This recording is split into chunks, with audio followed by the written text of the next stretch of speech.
sitting here getting my fat bitch on.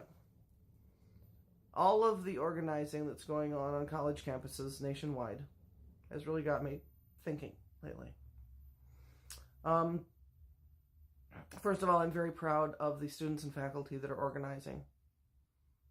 It is our constitutional right to assemble and stand up for what we think is right.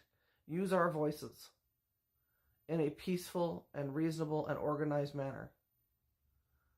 It got me thinking so much lately, especially because I've seen so many kids dragged away in handcuffs and tased and pepper sprayed and the tear gas and all that. It's Kent State. Kent State massacre happened on May 4th, 1970. I was 4 years old, but I remember it. 4 people were killed and 11 were shot. President Nixon called the victims that died that day bums. He said they deserved it. The governor of Ohio tried to make it a felony to throw a rock at a police officer or National Guard member. Now, who does that sound like? John Philo was a student at Kent State when he snapped this picture of Marianne Vecchio, who happened to be a 14-year-old runaway kneeling over one of the people who were killed. She was actually kneeling over Jeffrey Miller, who's down in the lower left corner. He was one of the victims, so was Allison Cross and William Schroeder and Sandra Schuer. 2 of these kids were 19 and 2 of them were 20. But our president at the time called them bums.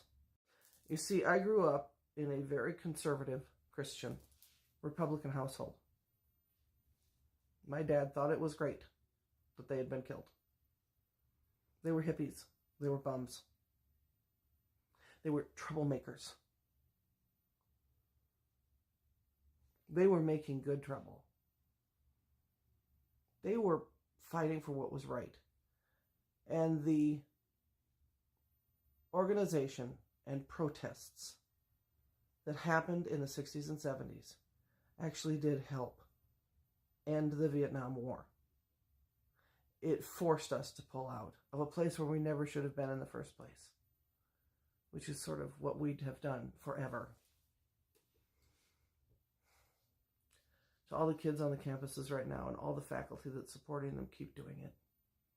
Keep using your voice.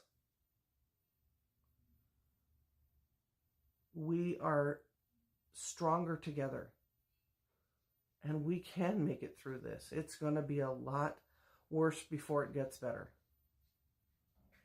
But keep fighting. These 4 students paid with their lives.